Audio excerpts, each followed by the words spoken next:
como tal. Muy bien. Vamos a empezar entonces nuestra clase dando la definición de jurisdicción.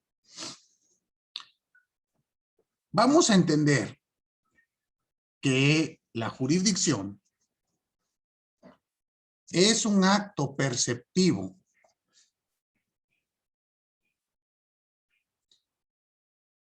que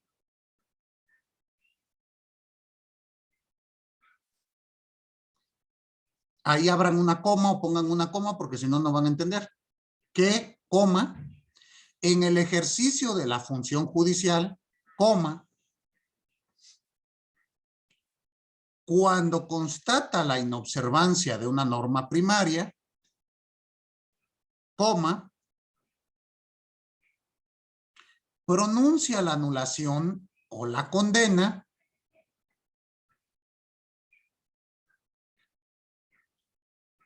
aplicando las normas violadas como normas sustantivas de producción.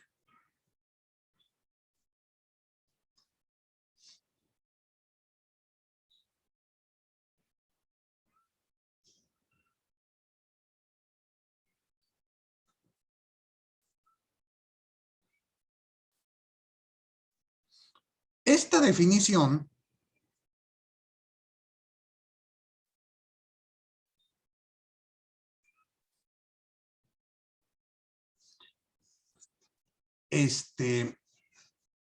es definición del doctor Luigi Ferrajoli y es en virtud de la cual estamos explicando nuestro tema.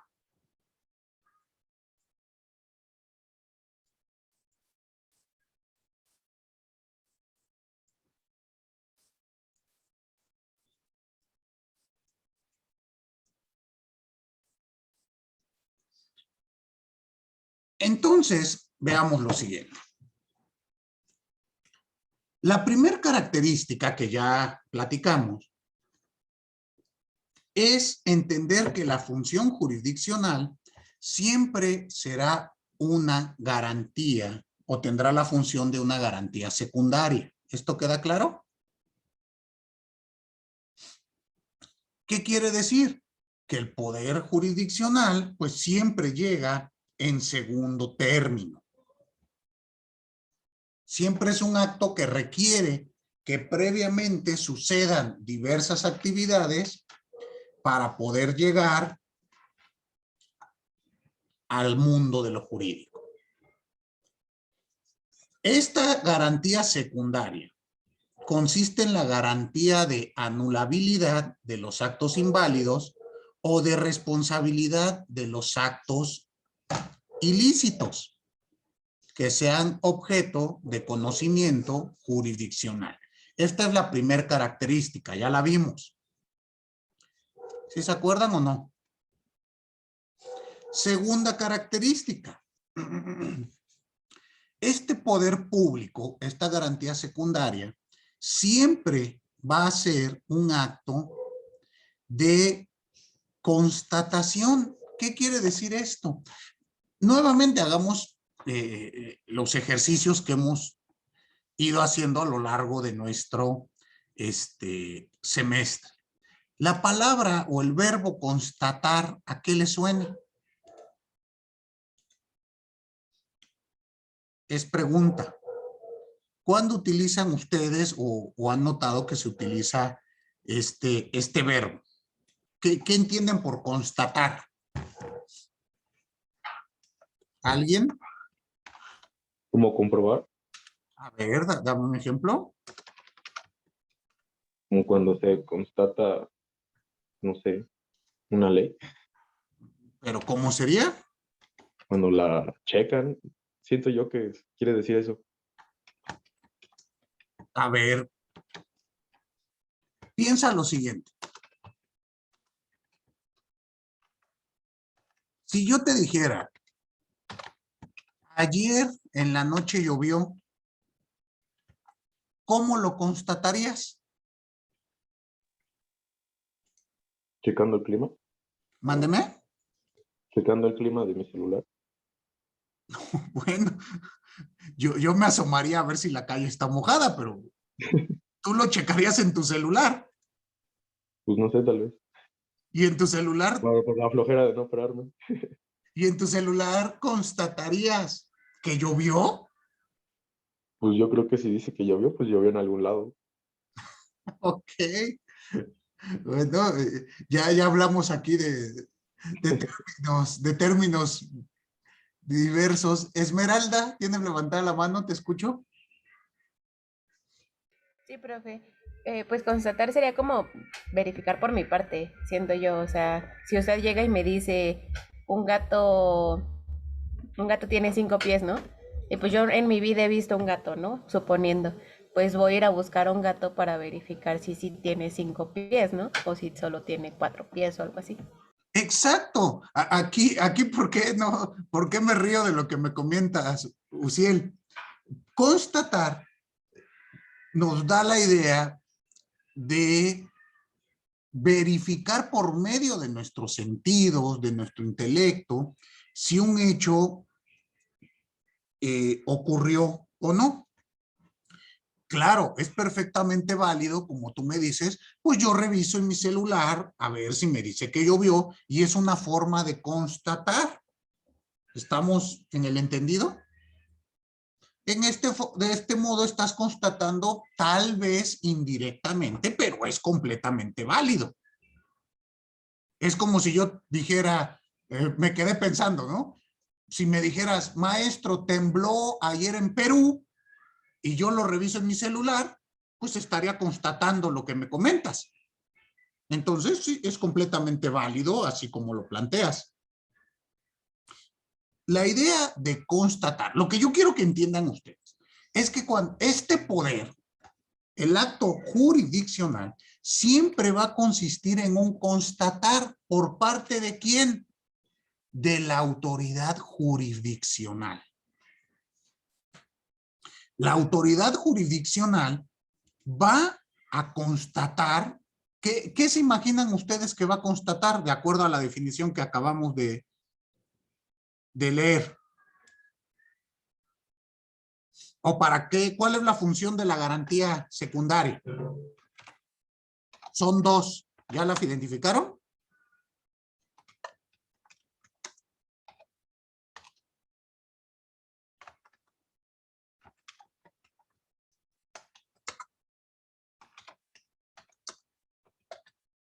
¿O ninguno las ha identificado? Profe, ¿no era la anulabilidad de declarar actos inválidos y responsabilidad de actos ilícitos que sean objeto de juicio? Exactamente. Entonces, ¿qué es lo que vamos a constatar? Si un acto incumplió con las normas para su dictado y por lo tanto declararlo, bueno, la función de anulabilidad, declararlo nulo, o dos, ver si este acto es contrario a la ley y por lo tanto decretarlo, bueno, decretar la responsabilidad de quien cometió este acto. Entonces, en eso consiste.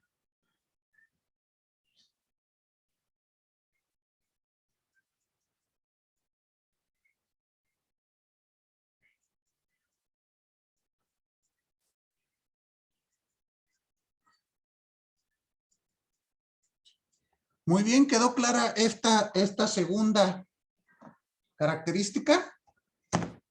Para que pasemos a la tercera. ¿Sí quedó?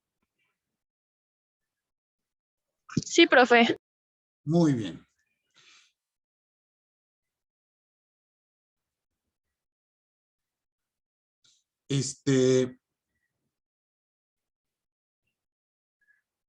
Veamos entonces lo siguiente.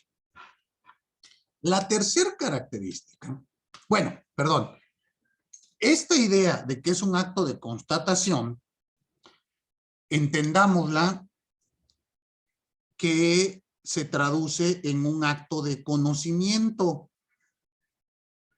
¿Sí queda claro? El órgano jurisdiccional, siempre que emita un acertamiento, lo hará porque ha tenido conocimiento respecto del mismo. A diferencia de otros tipos de actos que pueden ser netamente declarativos. ¿Sí queda entendido?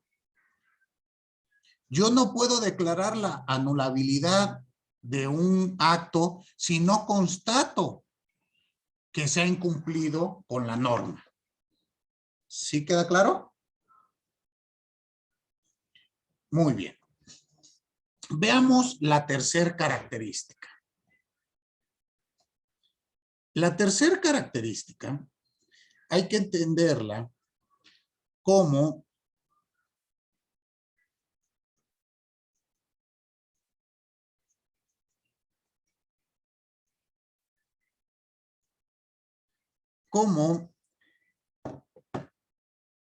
que la jurisdicción consiste siempre en la aplicación de normas secundarias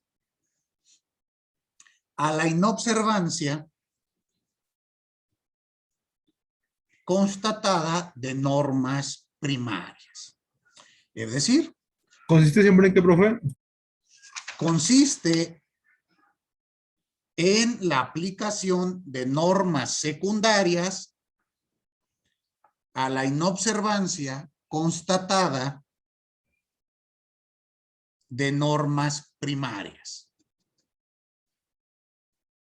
Repito, la tercera característica de la jurisdicción es que consiste siempre en la aplicación de normas secundarias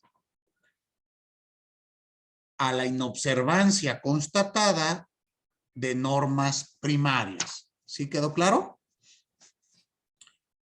¿Cómo debemos de entender esta circunstancia?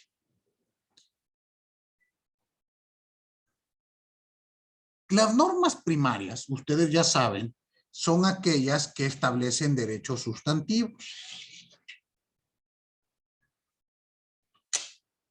Y estos derechos pueden ser violados o no. ¿Se acuerdan ustedes las formas de control? Cuando hablamos de control a priori y control a posteriori, al inicio del semestre, ¿o ya no se acuerdan? Cuando empezamos a hablar del procedimiento. Las normas primarias son aquellas normas de control a priori. Las normas secundarias son aquellas de control a posteriori. ¿Sí se acuerdan de esto o ya nadie se acuerda? ¿Usted se acuerda, Ángela?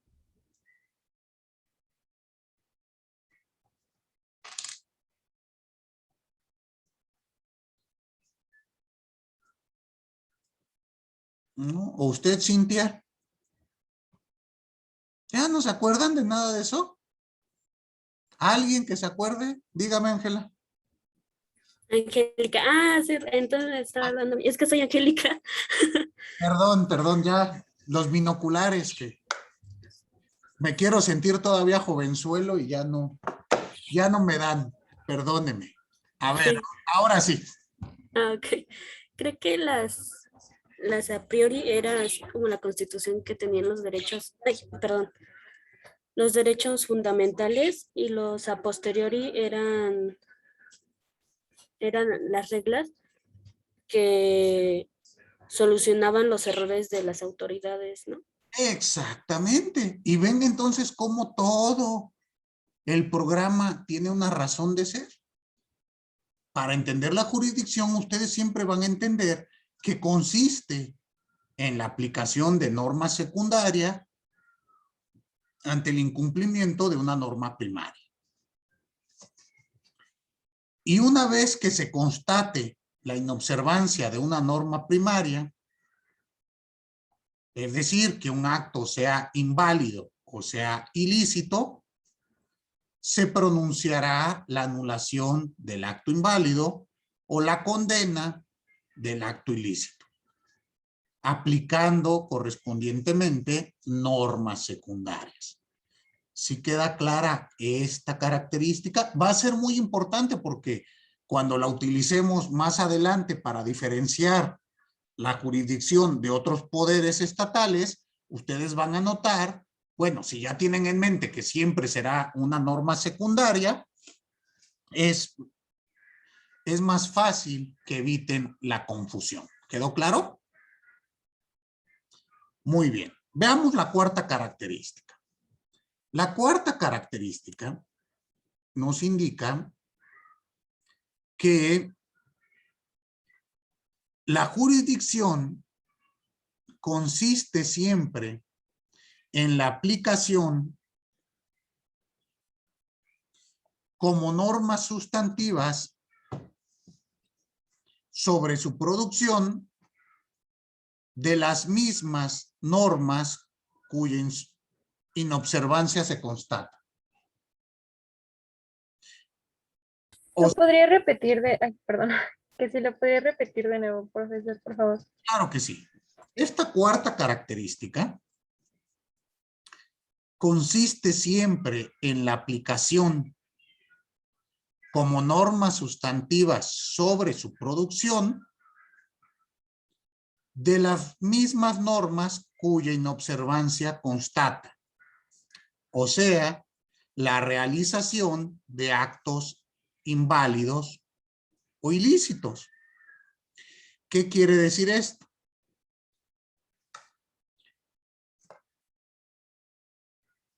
Que en el acto jurisdiccional, las normas que se van a aplicar son de carácter secundario, pero van a revestir una naturaleza sustantiva, estas normas secundarias, por cuanto hacen a la formación del acertamiento. Pongo un ejemplo. Piensen ustedes en materia penal. ¿Sale?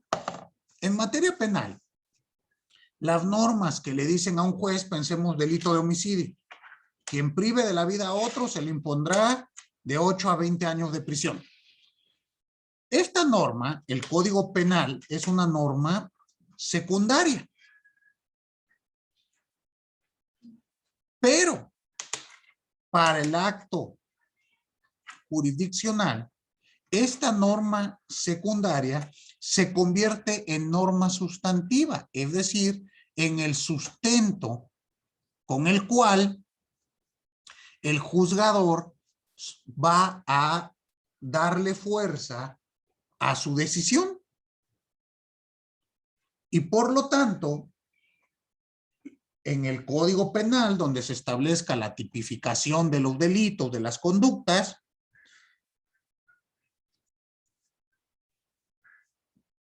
se convertirá en un elemento de producción del acertamiento jurisdiccional. ¿Queda claro? ¿Esto qué quiere decir? Que la norma sustantiva, así como la norma probatoria, la constatación de los hechos, se vuelven los elementos medulares para el dictado de una resolución jurisdiccional. ¿Quedó claro? Y esta también es característica que nos permite no confundir el acto jurisdiccional con ningún otro. Muy bien. Ahora, ya establecidas estas 4 características de la jurisdicción, tenemos que realizar un ejercicio para lograr diferenciarlas de otras figuras. ¿Qué ocurre? Que en algunas ocasiones se llega a utilizar o a decir que que los actos jurisdiccionales ya están invadiendo esferas. Y se dice coloquialmente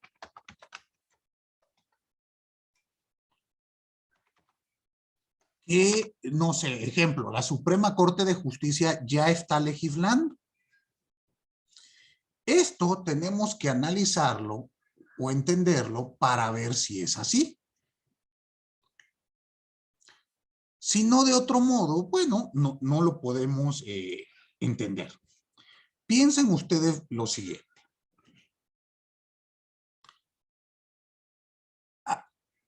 ¿Han escuchado ustedes esta crítica, que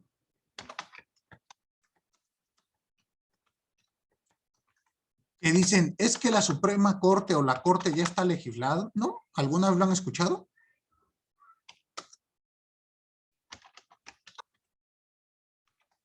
¿O no? Sí, ¿Cuándo lo has escuchado? cuando dicen que sí, como que invade los demás poderes, un poder invade los de los otros. Pero dame un ejemplo. Cuando en una corte o un juez hace una reforma. Pero, ok, aquí lo que tenemos que preguntarnos es, ¿la Corte puede hacer reformas?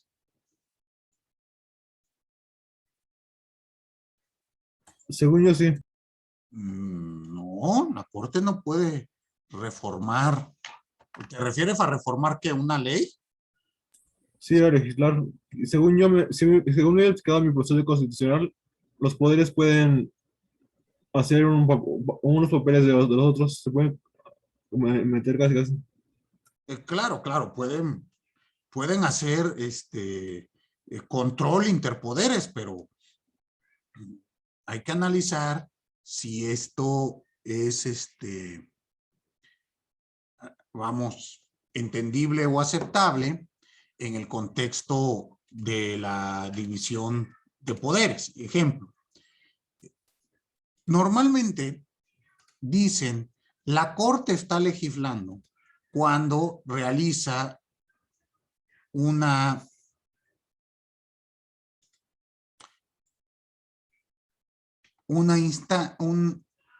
declaración donde invalida una norma o interpreta una norma de modo contrario a lo que establece la propia legislación.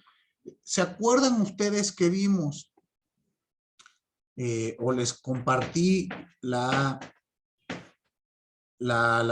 acción de inconstitucionalidad que emitió la Corte hace aproximadamente un mes? ¿O ya no se acuerda?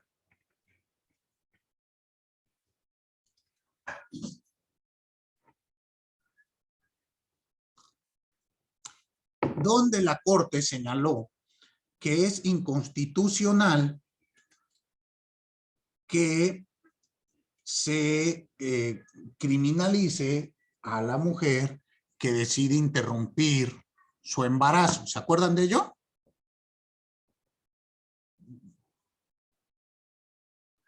En ese tipo de casos es cuando se llega a señalar que la Suprema Corte ya está legislando. Vamos a analizar esta afirmación. Para ello, es necesario ver las características puntuales de el tema.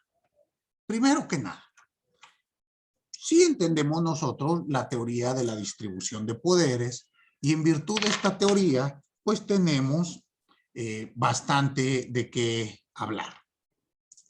En esta distribución de poderes, saben ustedes que mínimo se habla de 3 poderes: ejecutivo, legislativo y judicial. En algunos doctrinarios ya nos hablan de un 4º poder, que es el poder autónomo constitucional.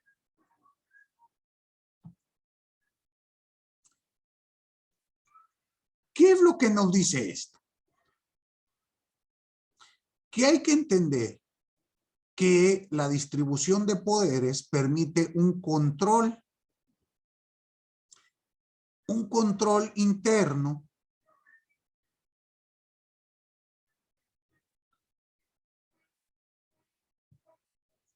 para las partes. Y en virtud de ese poder, hay que analizar qué pasa. ¿Cómo lo debemos de entender? Uno, que el legislativo tiene su competencia, el poder jurisdiccional tiene otra competencia, el poder ejecutivo tendrá otra competencia. Y para evitar confusiones, pues veamos lo siguiente. Lo primero que tenemos que analizar es qué vamos a hacer con esta circunstancia. ¿Cómo la debemos de entender? Hay que ver que, en primer lugar, la ley, el acto emitido por el Poder Legislativo, que se llama ley, presenta las siguientes características. La primera característica, la ley es un acto general, siempre tiene la característica de ser general. ¿Qué quiere decir ello? Que rige para todos aquellos sujetos que se encuentren en la condición establecida en la norma. Entonces, esta primera característica, la generalidad, ¿les queda claro? Y si la ubican, ¿no? Es propia de la legislación. Segunda característica de la legislación siempre es previa. ¿Qué quiere decir esto de que es un acto previo? Que la norma jurídica se tiene que expedir antes de que ocurra el hecho para ser aplicable a tal circunstancia. Es decir, la norma se dicta a priori regulando conductas que habrían de cumplirse o que habrán de cumplirse, mejor dicho, en el futuro.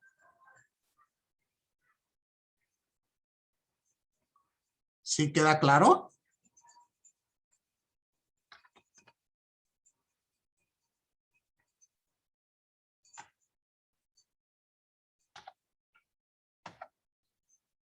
Esta característica, bueno, ya veremos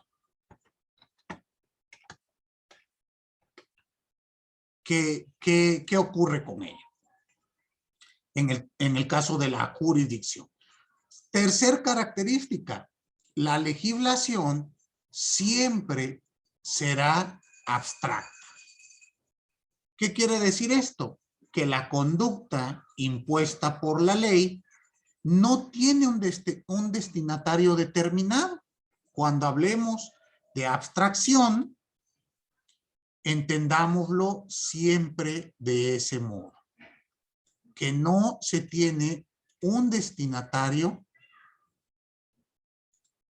determinado, sino que por el contrario es abstracta. Ejemplo, al que prive de la vida a otro, se le impondrá de 8 a 20 años de prisión. ¿Sí se dan cuenta ustedes que esto está establecido en abstracto? A cualquier sujeto, cualquier persona que cometa este acto, se le impondrá esta sanción. ¿Sí queda claro? Veamos la siguiente característica. La siguiente es la característica de que la norma legal es autónoma. ¿Esto qué quiere decir? Que su fuerza emana del carácter soberano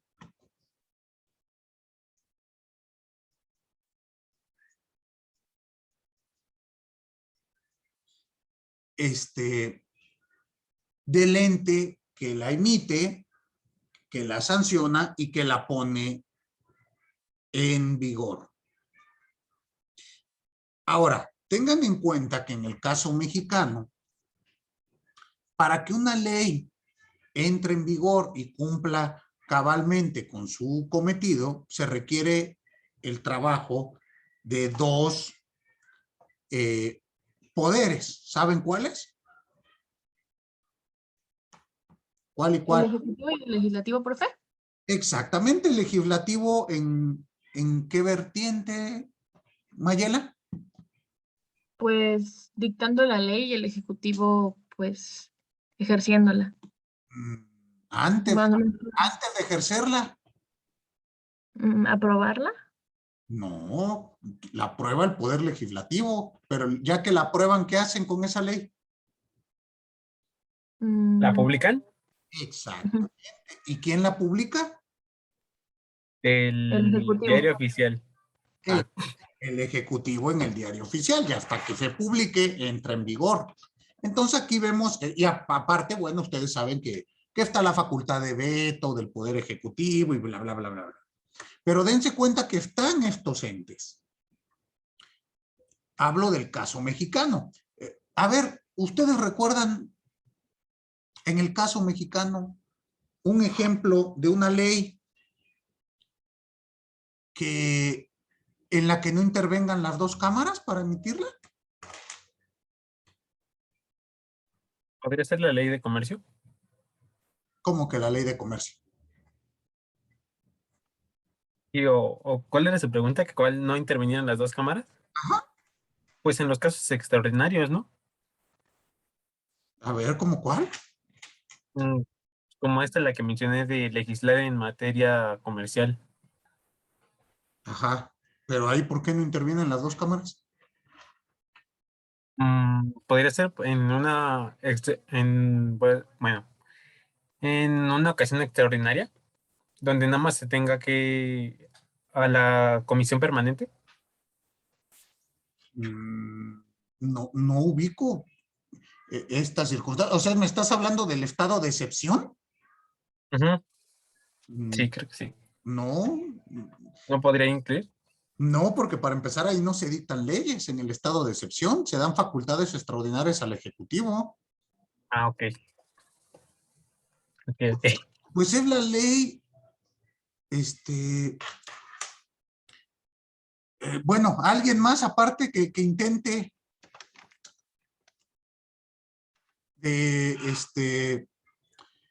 dar respuesta a esto.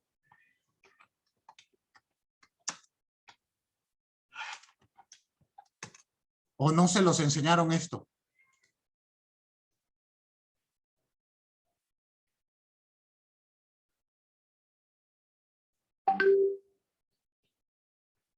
¿Qué había dicho, profe? Perdón. Que alguna ley o en qué ley no es necesario que intervengan ambas cámaras. ¿Sí se sabe el procedimiento para crear una ley o no? Que hay una cámara donde sale la propuesta, luego una cámara revisora que puede ser La senador. cámara de origen y la cámara revisora, ¿no? Ok, La IDASPI, ¿no, profe? mándeme, La IDASPI, no. no te entiendo. La IDASPI. ¿La de qué? IDASPI. Iniciación y luego son iniciales del proceso. Ah, pues, si no si me molesta que digan MP, ahora que me digas qué, INOSPID, no sé qué es eso. ¿Te refieres al proceso legislativo? Sí. Ah, ok.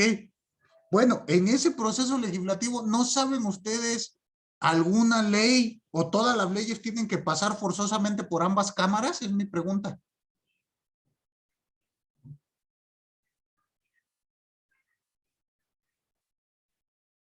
¿No? ¿Ni idea? ¿O sí?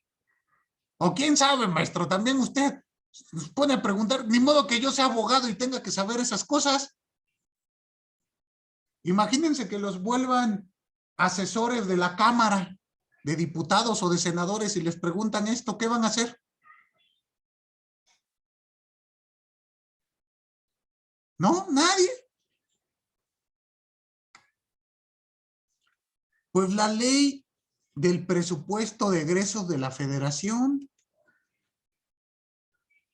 Pero se ve que ustedes no ven noticias ni en defensa propia.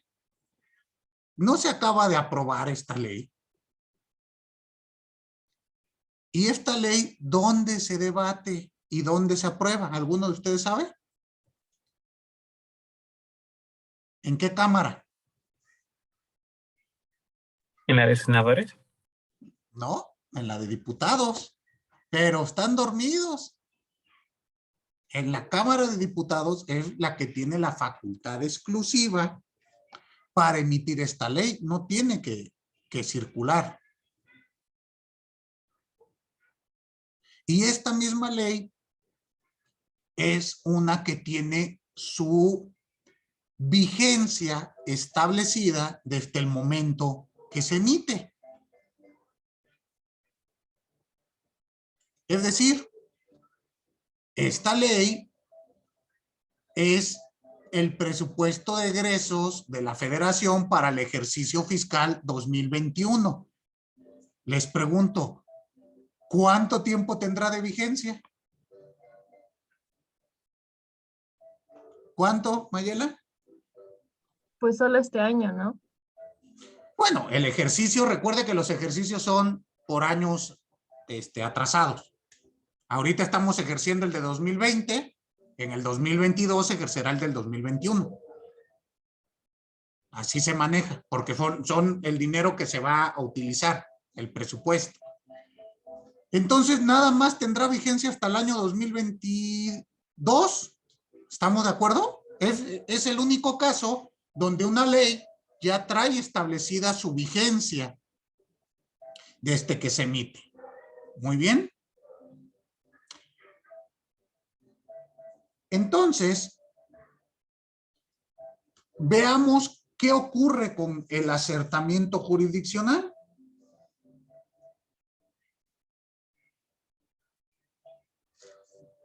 ¿Cómo lo vamos a entender? ¿O qué características tiene? Denme un segundito, por favor, que están los de la marimba aquí en mi ventana y no me dan tregua. Dejen ver si les doy unos pesitos y ya dejan de tocar. Un segundo.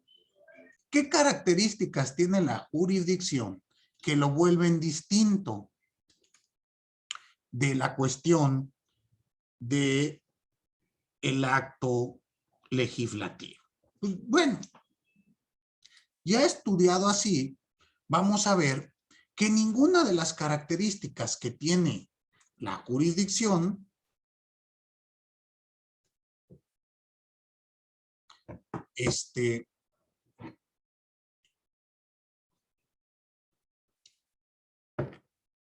las tiene el acto legislativo y viceversa. Entendámoslo del siguiente modo. El acertamiento jurisdiccional, por otro lado, es particular. ¿Qué quiere decir esto? Que rige solo para quienes intervinieron en el proceso, con una excepción. ¿Vale? Esta es la generalidad, pero tiene excepciones. ¿Cuál es la excepción? Bueno, la excepción en nuestro país, en el sistema mexicano, son las acciones de inconstitucionalidad reglamentadas en el artículo 105, fracción segunda de la Constitución General. Y ahí vamos a ver que se establece la declaración. Bueno, cuando se dé una acción de inconstitucionalidad, se tendrá como efecto una declaración de inconstitucionalidad en abstracto con efectos generales. Y aquí cambia, bueno, es el único caso en nuestro país donde el acto jurisdiccional no tiene efectos interpartes, sino tiene efectos erga omnes. Vamos a explicar esto. La regla general es que una sentencia solamente le afecta a los sujetos que intervinieron en el proceso. Es decir, A contra B. ¿Queda claro? Pero en este caso, cuando la Suprema Corte declara que una norma es inconstitucional, pues esto tiene efectos generales, pero entendamos qué efectos. No quiere decir que la Suprema Corte pueda revocar una ley o derogarla o abrogarla, sino únicamente emite una declaratoria, dice, esto es inconstitucional. Y por lo tanto, para todo el Poder Judicial, esta norma se va a entender por inconstitucional y por lo tanto no debe de ser aplicable. ¿Sí queda claro? Y esto nos lleva a entender válidamente estas circunstancias. Denme un segundo, por favor. La única excepción que se tiene en nuestro sistema es la acción de inconstitucionalidad. Y aquí es donde se llega a realizar esta confusión entre acto jurisdiccional y acto legislativo. ¿Qué quiere decir esto? Que es cuando se dice, es que la Corte ya está legislando. Pregunto, ¿tuvieron oportunidad de leer la acción de inconstitucionalidad que les mandé referente a la interrupción legal del embarazo? ¿O no lo leyeron? Yo sí, profe. Tú lo leíste, Antonio. Y en esa resolución notaste cuáles son los efectos de la misma, porque lo dice la sentencia. No recuerdo bien, pero déjeme lo vuelvo a mis notas. Ok, porque es lo que me interesa. No hay que establecer que la Corte derogó nada. La Corte declaró inconstitucional unos artículos, pero no por ello los deroga. Y esto quiero que lo entiendan para que no confundan el acto jurisdiccional con el acto legislativo. Son actos completamente distintos.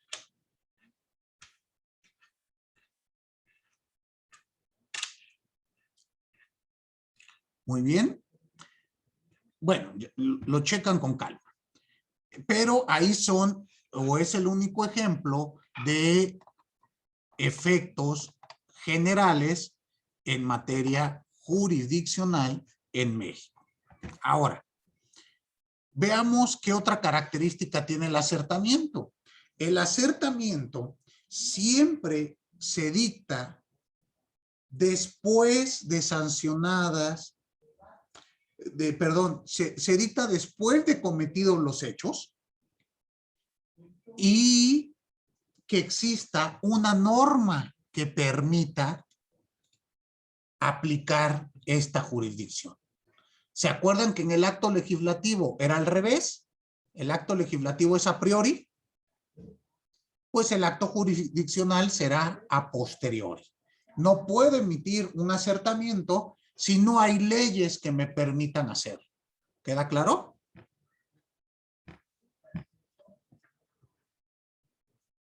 Ahora, siguiente característica. El acertamiento jurisdiccional es concreto. Quiere decir que la conducta impuesta en la sentencia tiene destinatarios determinados. En el caso mexicano, la excepción a esto nuevamente será la acción de inconstitucionalidad, donde, como ya vimos, siempre será con efectos generales y se dicta la inconstitucionalidad en abstracto, no en concreto. Muy bien. Otra característica del acto jurisdiccional, el acto jurisdiccional siempre será complementario. ¿Qué quiere decir esto? Que la fuerza del acto jurisdiccional proviene de la ley. Como ya lo vimos, al ser una garantía secundaria, su función siempre es ser complemento de los procesos o de las normas primarias. ¿Esto sí queda claro? Muy bien. Entonces, estas son las características que nos permiten diferenciar a la jurisdicción de la legislación o del acto legislativo. Veamos ahora qué ocurre con la jurisdicción y el acto administrativo, es decir, los actos que emite el siguiente poder, el poder ejecutivo. Y ustedes deben de saber que el acto administrativo tiene dos vertientes. Una de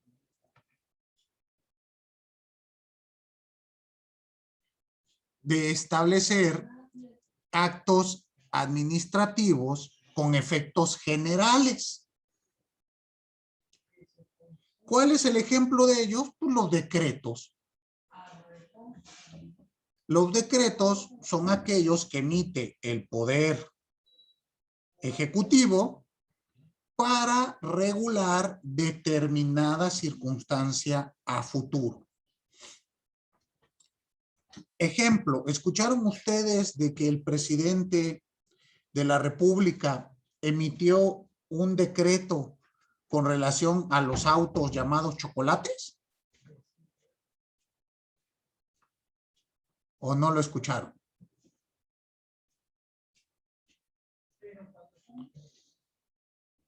¿Alguna persona escuchó eso? Creo que se emitió la semana pasada. ¿O sabe a qué se refiere? Creo que se refiere a que se pueden vender coches americanos aquí en México. Algo así me parece. Pues más que nada para regular los que ya están, los que entraron sin papeles en el país, que están de una manera, vamos a llamarla irregular, y se pretende establecer su, bueno, que ya entren a la, vamos a llamar a la regularidad. Pero lo que yo quiero es que ustedes entiendan que esta figura se estableció para todos aquellos que tengan esta situación.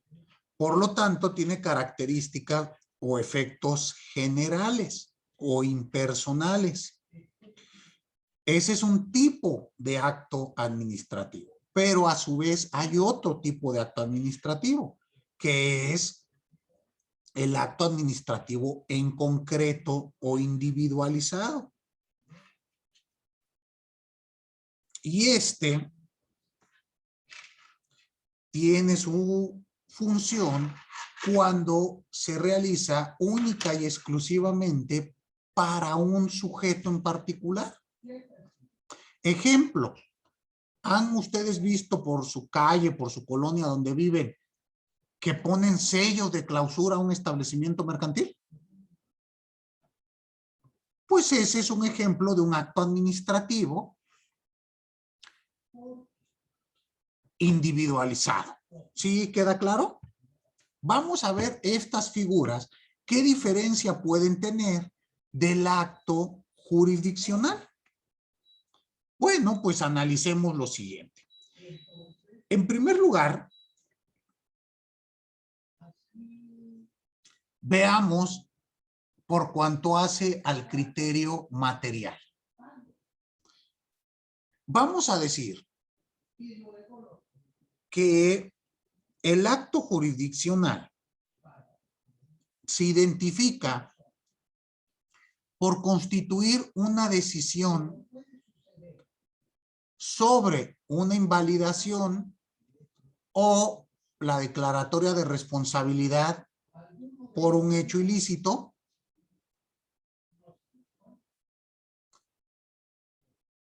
y la finalidad del acto administrativo es otra.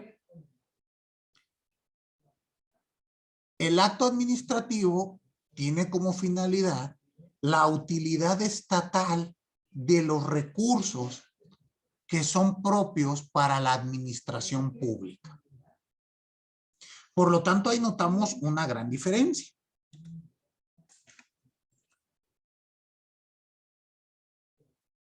Si analizamos los criterios formales, tanto del acto legislativo como del acto jurisdiccional, vamos a ver lo siguiente. Formalmente también son distintos.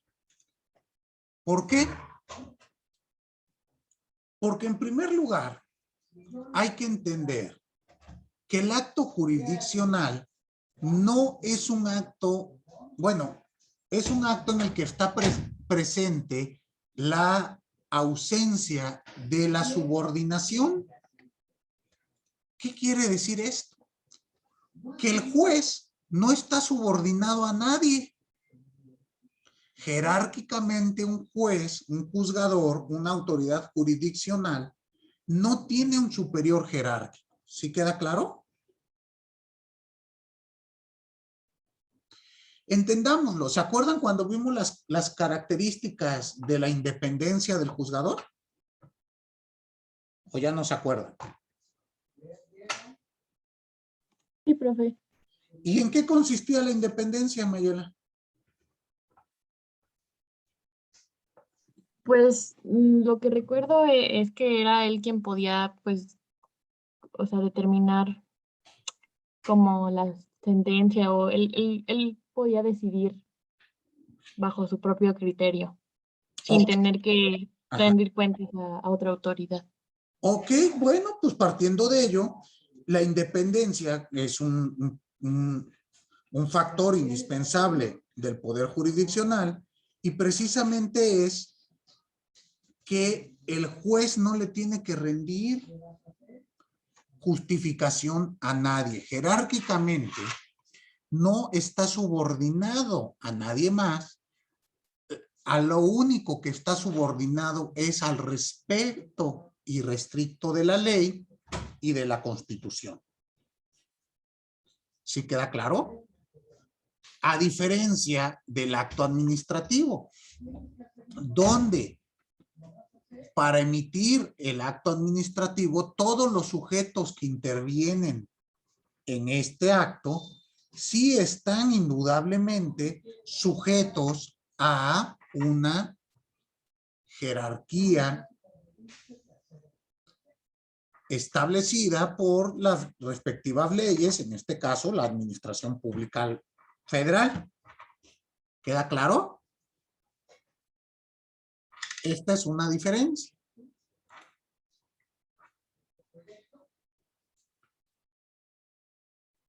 Y veamos.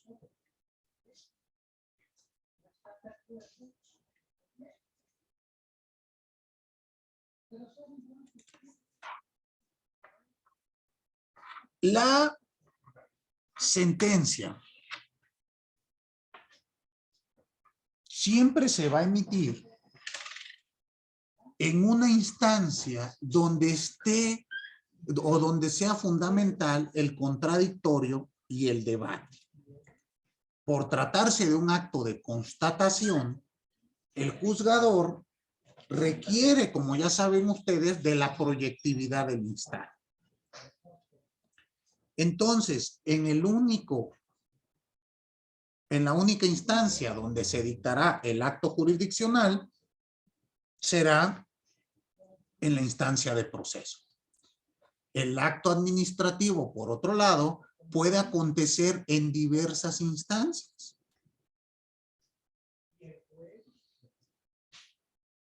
Propiamente en las demás, a excepción de el acto jurisdiccional o el proceso. ¿Sí queda claro?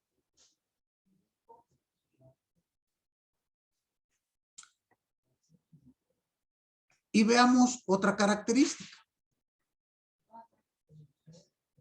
El acto jurisdiccional normalmente adquiere las características de volverse definitivo e inmutable.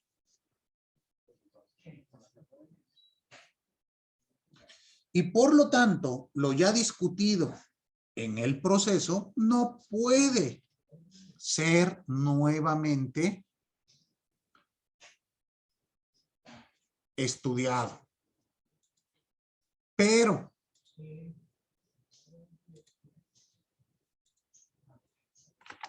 el acto administrativo tiene dentro de sus características la de establecer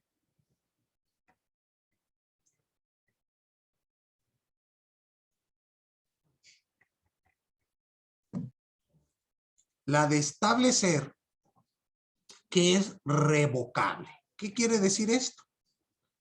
Que puede ser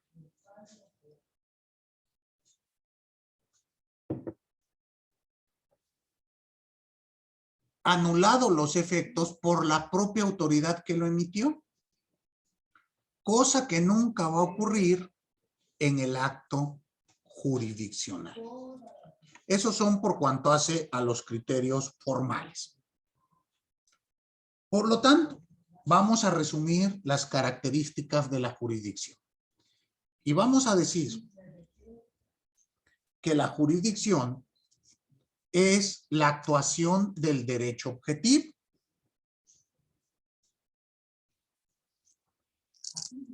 A su vez, es un acto de constatación.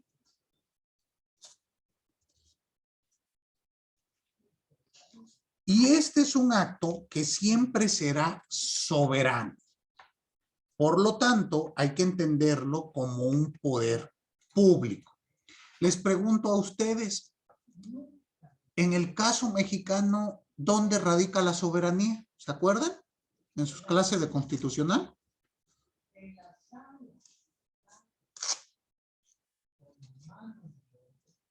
¿O no se acuerdan? Dime, Esmeralda. Pues muchos creen, disculpen mi perro, muchos creen que es en el poder legislativo, pero en sí es en el pueblo, ya que ellos son los que eligen a los diputados y todo eso, la soberanía recae en el pueblo, por así decirlo. Estás en lo correcto y de casualidad, ¿sabrás o te acuerdas del fundamento constitucional para ello? ¿Para esta afirmación que haces? No, no me acuerdo bien. Lo pienso. Pues mejor, en lugar de pensarlo, abra su constitución. ¿Alguien? Sí, o sea, lo pienso y lo busco. Eso, ¿alguien? 39. A ver, por favor, Angélica. ¿Lo leo? Por favor. Artículo 39. La soberanía nacional reside esencial y originalmente en el pueblo. Todo poder público dimana del pueblo y se instituye para beneficio de éste. El pueblo tiene en todo tiempo el inalienable derecho a alterar o modificar la forma de su gobierno. Ahí tenemos precisamente el fundamento constitucional. Partiendo de esto, vamos a entender que la jurisdicción es un poder soberano. ¿Esto qué quiere decir? Que es un poder que le otorga el propio pueblo para realizar, en este caso, la función de la tutela jurisdiccional efectiva, que ya lo hemos visto, concatenado al 17 constitucional, se refiere a que nadie puede hacerse justicia por propia mano y para ello el Estado tendrá el inalienable, bueno, la obligación, perdón, de instaurar tribunales para que, nos impartan esta justicia. ¿Queda claro?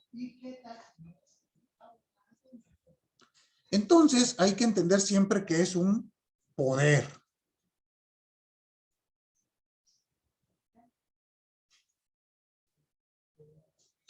Ahora, veamos la siguiente característica.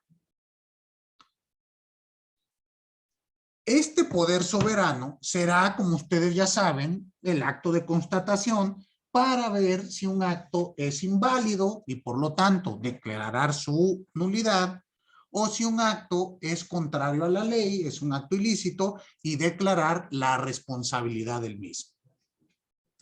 Muy bien, entonces, resumido, estas son las características de la jurisdicción. ¿Tienen alguna duda hasta aquí? ¿No? Ninguna. Muy bien. Pues con esto terminamos el tema de la jurisdicción y podemos iniciar con el tema de la competencia. Muy bien. Entonces, este es nuestro siguiente tema, la competencia.